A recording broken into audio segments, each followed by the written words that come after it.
मित्रों, इस कलयुग में काफी लोग ऐसे हैं जो पैसे की तंगी को लेकर बहुत परेशान हैं। उनको नहीं पता कि पैसे कैसे कमाए जा सकते हैं। आज के इस वीडियो में हम आपको पैसे कमाने की ऐसी 4 बातें बताएंगे जो स्वयं माता पार्वती ने देवर्षि नारद को बताई थी। लेकिन उससे पहले आप सभी से हाथ जोड़कर एक निवेदन है कि आप सभी लोग अगर चैनल पर नए हो तो चैनल को सब्सक्राइब अवश्य कर लें ताकि हमें थोड़ा सा मोटिवेशन मिल सके। तो चलिए हम आपको वीडियो में आगे की प्रस्तुति बताते हैं। मित्रों, एक बार की बात है, देवर्षि नारद नारायण करते हुए आकाश लोक से जा रहे होते हैं। तब वह अपने मन में सोचते हैं, अगर मैं ऐसी 4 बातें जान जाऊं जिसे धरती लोक पर जाकर जो लोग गरीब हैं मैं उनकी सहायता कर सकूं और वह धन कमा सके और अपने जीवन में सुखी रहे। लेकिन मुझे यह बातें बताए कौन? नारद जी ये सोच ही रहे थे। तभी उनके मन में ख्याल आया, क्यों ना हम यह बात स्वयं माता पार्वती से पूछ लें। तब देवर्षि नारद नारायण करते हुए कैलाश पर्वत पर गए, जहां माता पार्वती एक पत्थर पर विराजमान थी। वहां जाकर देवर्षि नारद ने पूछा, हे माता, मुझे आपसे धनवान बनने के 4 तरीके जानने हैं। तब पार्वती माता ने कहा है, देवर्षि नारद, मैं आपको धनवान बनने के राज बता तो दूं, लेकिन तुम्हें इस वीडियो को अंत तक देखना होगा। जो इस वीडियो को अंत तक देखिएगा वह धनवान बन जाएगा और मैं तुम्हें इस राज का जवाब एक कथा के माध्यम से दूंगी। तब देवर्षि नारद बोले, हे माता, कृपा करिए और हमें बताइए वह कथा कौन सी है जिसमें धनवान बनने के 4 राज्य छुपे हुए हैं। तब माता पार्वती रहती हैं, ठीक है देवर्षि नारद जी, तो सुनिए। एक बार मोहित नाम का एक लड़का बहुत परेशान रहता था। वह अपने जीवन में बड़ा आदमी बनना चाहता था, ढेर सारा पैसा कमाना चाहता था, जिस कारण वह दिन रात काम करता था। लेकिन फिर भी वह उतना पैसा नहीं कमा पाता था जितना कमाना चाहता था। इसकी वजह से वह बहुत परेशान रहता था। फिर एक दिन मोहित को पता चला कि उनके गांव में एक सन्यासी आए हुए हैं। मोहित ने सोचा, क्यों ना उस सन्यासी से पूछा जाए कि मैं अमीर और पैसे वाला कैसे बन सकता हूँ, क्योंकि मोहित ने किसी से सुन रखा था कि सन्यासी के पास जीवन की हर समस्या का समाधान है। इसीलिए वह दौड़ता दौड़ता उस सन्यासी के पास पहुंच जाता है और उनके पैरों में गिरकर उन्हें अपनी सारी बातें बताने लगा। वह सन्यासी से कहने लगा कि हे सन्यासी, कृपया मुझे बताएं कि मैं धनवान कैसे बन सकता हूँ। मुझे जल्दी से जल्दी धनवान बनकर जिंदगी जीनी है। उस सन्यासी ने मोहित की बात सुनी और मुस्कुराकर बोले, हे पुत्र, अगर तुम सच में अमीर बनना चाहते हो तो मैं तुम्हें एक कथा सुनाता हूँ। उसमें तुम्हें कुछ ऐसी बातें पता चलेंगी जिन्हें जानकर तुम आसानी से धनवान बन जाओगे। माता पार्वती नारद जी से कहती है, हे नारद जी। वह सन्यासी बोला, एक गांव में एक बड़ा ही चतुर नाई रहता था। उसकी एक पंडित से गहरी दोस्ती थी। दोनों पूरा दिन साथ साथ में रहते थे। पंडित जी की जीविका लोगों के घर बुलाने पर ही चलती थी, जिसे उन्हें थोड़ा सा धन मिल जाता था और खाने का सामान भी। एक बार ऐसा समय भी आया कि काफी दिन बीत गए थे, पर किसी जजमान ने उन्हें नहीं बुलाया। अब तो उनके आगे रोजी रोटी का संकट खड़ा हो गया। परिवार को कैसे पाले ये समस्या बनी हुई थी। माता पार्वती आगे कहती है, हे देवर्षि नारद जी, एक दिन नाई ने पंडित से कहा कि अपना धंधा तो चल नहीं रहा, क्यों ना हम लोग परदेश चले। परदेश में कोई छोटा मोटा काम करके धन कमाएंगे। नाई तैयार हो जाता है। उसके बाद वह दोनों थोड़े से पैसे लेकर वह दोनों परदेश की ओर जाने लगे। इसके साथ ही नाई ने अपने औजार की पेटी रख ली, एक मोटी सी रस्सी, एक दही से भरी मटकी, एक ढोल और साथ में कुछ सिक्के लेकर चलने लगा। पंडित जी ने पूछा, नाई भाई, आप इतनी सारी चीजों को साथ लेकर क्यों व्यर्थ में भार बढ़ा रहे हैं? दही तो चलो खाने के काम आ जाएगा, परंतु इस रस्सी और ढोल का क्या करोगे? ये तो व्यर्थ है। इसे ले जाते जाते हम व्यर्थ थका जाएंगे। इन्हें यही छोड़ दो। नाई कहने लगा, अरे पंडित, यहाँ कोई भी चीज व्यर्थ नहीं होती, बस उसको सही समय पर इस्तेमाल करना आना चाहिए। कई बार हम लोग कुछ चीजों को व्यर्थ समझकर फेंक देते हैं या उनका सही समय पर इस्तेमाल नहीं कर पाते, इसीलिए वह हमें व्यर्थ लगती है। पंडित ने सोचा, चलो ठीक है, जब भी मनोरंजन करने की इच्छा होगी तब ढोल बजा लिया करेंगे। फिर इस प्रकार नाई और पंडित शहर जाने लगे। चलते चलते रास्ते में उन्हें एक भालू का बच्चा दिखाई दिया। नाई ने उस भालू के बच्चे को पकड़कर अपनी थैली में रख लिया। पंडित कहने लगा, अरे नाई भाई, अब इस भालू के बच्चे का क्या करोगे? खुद के खाने का तो इंतजाम है नहीं, इसे कहां से खिलाओगे? नाई बोला, कोई बात नहीं, इसे मैं संभाल लूंगा, आप बस साथ चलिए। यदि कोई ग्राहक मिलेगा तो उसे बेचकर कुछ पैसे बना लेंगे। इस प्रकार पंडित को समझाकर वह दोनों शहर के नजदीक पहुंच गए। माता पार्वती जी ने आगे कहा, हे देवर्षि नारद जी, शहर में पहुंचने के बाद उन्हें पता चला कि यहाँ का जो राजा है उसके पुराने महल में रात को एक राक्षस है जो महल में रहने वाले लोगों को खा जाता है। अब तक उस राक्षस ने हजारों लोगों को खा लिया है। राजा ने पूरे शहर में यह ढिढोरा पिटवा रखा था कि जो कोई उस महल में ठहर कर राक्षस को मार डालेगा या भगा देगा तो राजा उस बहादुर व्यक्ति से अपनी बेटी का विवाह कर देगा और आधा राज पाठ भी उसे दे देगा। माता पार्वती जी कहती हैं, हे देवर्षि नारद जी, उस नाई ने पंडित जी से सलाह ली और पंडित से बोला, महाराज, जीवन में कुछ बड़ा करने के अवसर बस एक दो बार ही आते हैं। यदि किसी व्यक्ति ने उन्हें गवा दिया तो वह कभी भी बड़ा आदमी नहीं बन सकता। आज वही अवसर हमें आवाज देकर बुला रहा है। यदि हम राक्षस को मारने में या भगाने में सफल हो गए तो जीवन भर बैठकर राज करेंगे।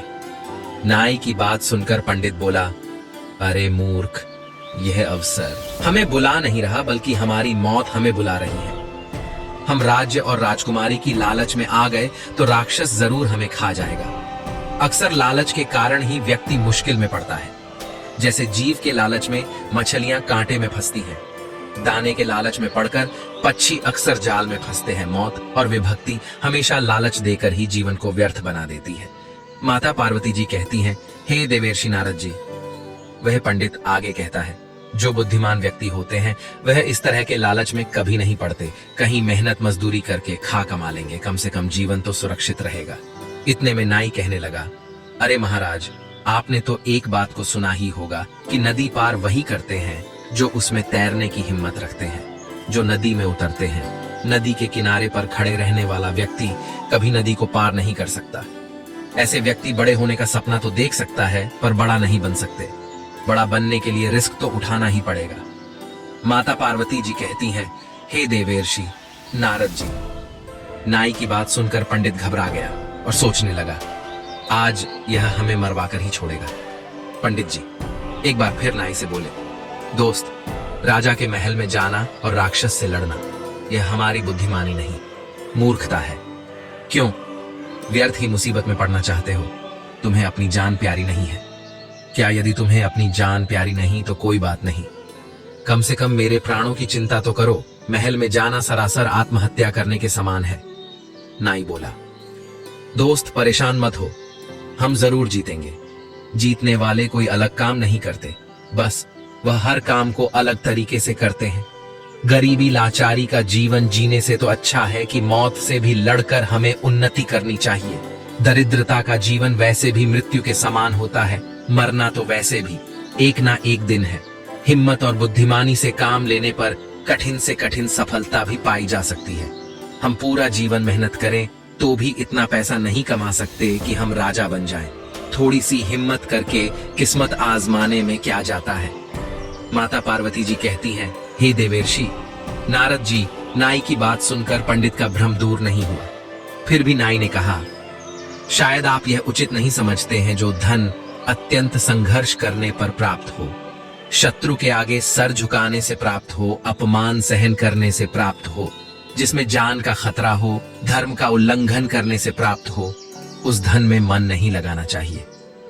माता पार्वती जी कहती हैं, हे देवर्षि नारद जी। अब पंडित डरते हुए नाई के साथ चलने को तैयार तो हो गया, पर हिम्मत साथ नहीं दे रही थी। नाई और पंडित राजा के दरबार में पहुंचे और कहा, महाराज, हम आपके महल से राक्षस को भगाएंगे। उस दिन शाम का भोजन उन दोनों ने राजा के यहाँ ही किया। तरह तरह के ऐसे पकवान जो जीवन में पहली बार खा रहे थे, उन दोनों को खाने में बड़ा ही आनंद आ रहा था। उसके बाद वह दोनों राजा के पुराने महल में चले गए। माता पार्वती जी कहती हैं, हे देवर्षि नारद जी। वहां पहुंचकर सबसे पहले उन्होंने महल की सारी खिड़कियां, सारे दरवाजे बंद कर लिए और आपस में बातचीत करने लगे। नाई पंडित से कहने लगा, आज हम जान हथेली पर रखकर इस महल में आए हैं, ऐसे में हम लापरवाही बिल्कुल नहीं कर सकते। विद्वान लोग कहते हैं मनुष्य को भय से उस समय तक ही डरना चाहिए जब तक कि वह भय से दूर हो। जब उसका सामना करना पड़ जाए तो फिर बिना डरे उससे भिड़ जाना चाहिए। इसी में उसकी भलाई है। हम लोग एक काम करते हैं, पहले आधी रात तक जाग कर मैं पहरा देता हूँ। तब तक तुम आराम से सो जाओ और आधी रात के बाद तुम जागना और मैं सो लूंगा। पंडित ने कहा, ठीक है, और फिर वह सो गया। अब नाई जाग कर राक्षस के आने का इंतजार करने लगा। इधर जब राक्षस के आने का समय हुआ तब वह महल के दरवाजे बंद देखकर दरवाजा खटखटाने लगा। माता पार्वती जी कहती हैं, हे देवर्षि नारद जी, वह राक्षस कहने लगा, मेरे महल में आज मुझसे पहले कौन घुसकर सो गया है? दरवाजा खोल दो वरना मैं दरवाजा तोड़ दूंगा। राक्षस की भयंकर आवाज को सुनकर नाई बिल्कुल भी नहीं डरा, बल्कि वह वीर बनकर कहने लगा, बदतमीज, कौन है जो शोर मचाकर मेरी नींद भंग कर रहा है? राक्षस बोला, मैं राक्षस हूं, ये मेरा घर है, मेरे घर में सोने वाला। तू कौन है? नाई बोला, बेटा मैं तेरा बाप हूं। नाई की बात सुनकर राक्षस सोचने लगा, अब तक कोई मनुष्य होता तो वह मेरी आवाज से डरकर दरवाजा खोल दिया होता, लेकिन यह मुझसे डरने की बजाय कह रहा है कि मैं तेरा बाप हूं। राक्षस ने फिर आवाज लगाई, यदि तू मेरा बाप है तो कायरों की तरह दरवाजा बंद किए क्यों बैठा है? अगर हिम्मत है तो निकलकर मुझसे युद्ध कर। अंदर से नाई बोला, मैंने दरवाजा खोल दिया तो तू मुझे देखकर ही मर जाएगा। मेरा सामना करने की तुझ में हिम्मत नहीं है, इसीलिए तेरी भलाई के लिए मैंने दरवाजा बंद रखा है। माता पार्वती जी कहती हैं, हे देवर्षि नारद जी, राक्षस ने सोचा जरूर ये मुझसे भी ज्यादा ताकतवर है, तभी तो डरे बिना ही मेरी बातों का जवाब दे रहा है। कहीं वाकई में ये मेरा बाप निकला तो अगर यह मुझसे भी बड़ा राक्षस होगा। और फिर राक्षस बोला, ठीक है, यदि तू मेरा बाप है तो अपना बाल दिखा और मेरा भी देख, कुछ अपनी पहचान बता और मेरी भी पहचान देख। इतना कहकर राक्षस ने अपने सर का एक बाल तोड़कर एक छेद से महल के अंदर फेंक दिया और कहा, यह देख, यह मेरा बाल है। राक्षस का बाल काफी मोटा था। तभी जवाब में अंदर से नाई ने अपने हाथ में से रस्सी को बाहर फेंकते हुए बोला, ये ले देख, ये मेरी मूंछ का बाल है। नाई के द्वारा फेंकी गई रस्सी को देखकर राक्षस डर गया और सोचने लगा, इसके मूंछ का बाल इतना बड़ा है तो ये कितना बड़ा होगा। माता पार्वती जी कहती हैं, हे देवर्षि नारद जी, उसने फिर से आजमाइश की, अपने सर से एक जू पकड़कर अंदर फेंका। राक्षस का जू काफी बड़ा था। अंदर से नाई ने भालू का बच्चा बाहर फेंकते हुए कहा, ये देख, मेरे सर का जू इतना बड़ा है। जू देखकर राक्षस डर गया। फिर नाई ने ढोल बजाना शुरू कर दिया। ढोल की आवाज को गर्जना समझकर राक्षस का माल मूत्र छूट गया। वह समझ चुका था कि अंदर मुझसे भी बड़ा राक्षस है। नाई बोला, पागल, पूरी रात परीक्षा ही करता रहेगा या आमना सामना भी करेगा? ले, मैं दरवाजा खोल रहा हूं, तू मेरा दर्शन भी कर ले। इतना कहते ही वह नाई दरवाजे के ऊपर छुपकर बैठ गया और पंडित जी से दरवाजा खोलने के लिए कहा। डरते डरते पंडित ने दरवाजा खोल दिया। राक्षस भी डरते हुए धीरे धीरे अंदर बढ़ा।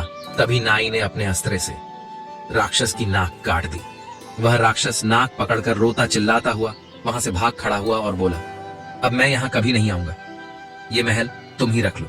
नाई बोला, खबरदार आना भी मत, अगर आया तो अगली बार तुझे जिंदा नहीं छोड़ूंगा। माता पार्वती जी कहती हैं, हे देवर्षि नारद जी, इस तरह सदा के लिए वह राक्षस महल छोड़कर चला गया और राजा की बेटी से उस नाई का विवाह हो गया। उसने अपने दोस्त पंडित को अपना मंत्री बना लिया।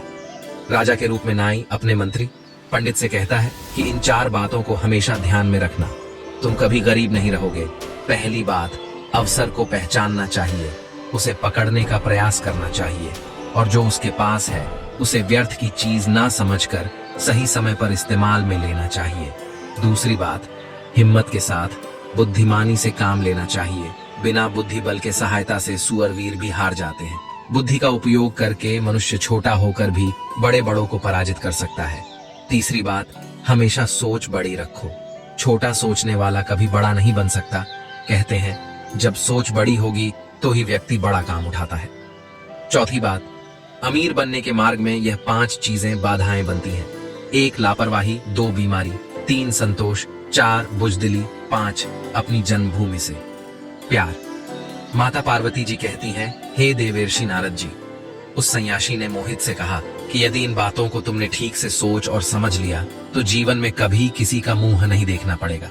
आप धीरे धीरे धनवान बनते चले जाओगे। सन्यासी की सारी बातें मोहित के समझ में आ गई थी।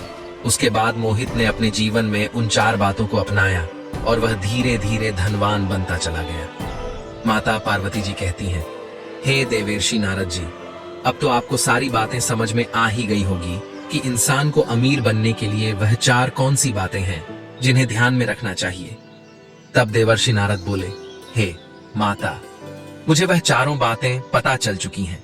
आपको कोटि कोटि प्रणाम जो आपने मुझे इस अमोघ ज्ञान को मुझे प्रदान किया। दोस्तों, अगर आप भी अमीर बनना चाहते हैं तो बस इन 4 बातों को गांठ बांध लीजिए। उसके बाद आपको अमीर बनने से कोई नहीं रोक सकता। मित्रों, आपको हमारी यह कथा कैसी लगी हमें कमेंट में अवश्य बताएं और इस वीडियो को अपने मित्रों के साथ शेयर करें। कमेंट में राधे राधे जरूर कमेंट करना। आप सभी का वीडियो देखने के लिए धन्यवाद।